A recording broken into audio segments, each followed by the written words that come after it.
Thank you, Mr. Speaker.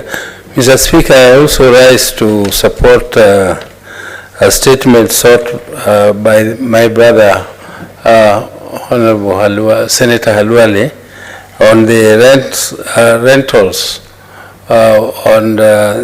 which are being paid by the county by the county government of Kakamega, because, Mr. Speaker, the counties are supposed to be landlords, and when they spend so much money, public money, renting premises, when they should be the ones actually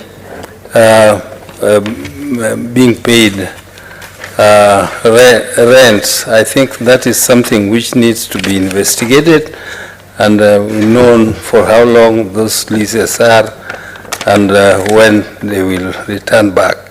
Mr. Speaker, also their own source revenue.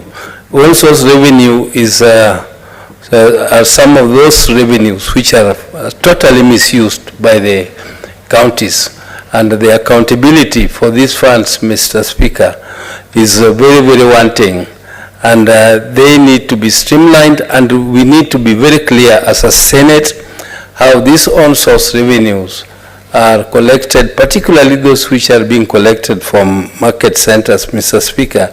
They are not properly utilized, and there are people who become rich in the villages using that money. But it is not only people who become rich in the villages, but it is also the county governments themselves who misuse this own source.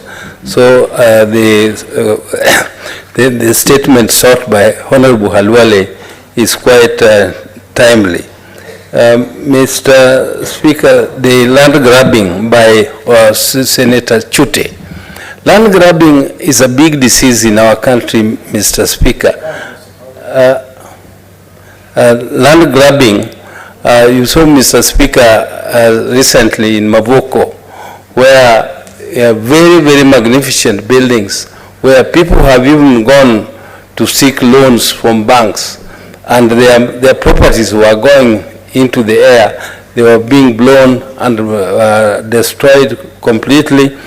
Some of them had their life savings being destroyed.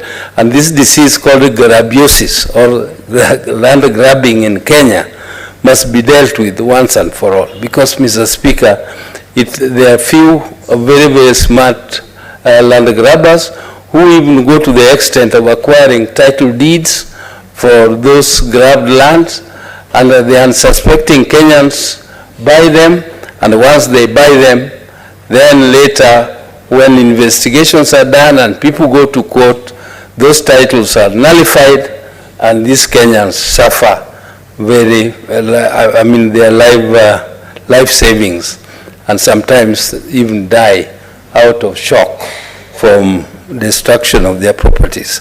So, Mr. Speaker, I would like to support those statements, and I thank you for the opportunity. Senator Osotsi. Thank you, Mr. Speaker, for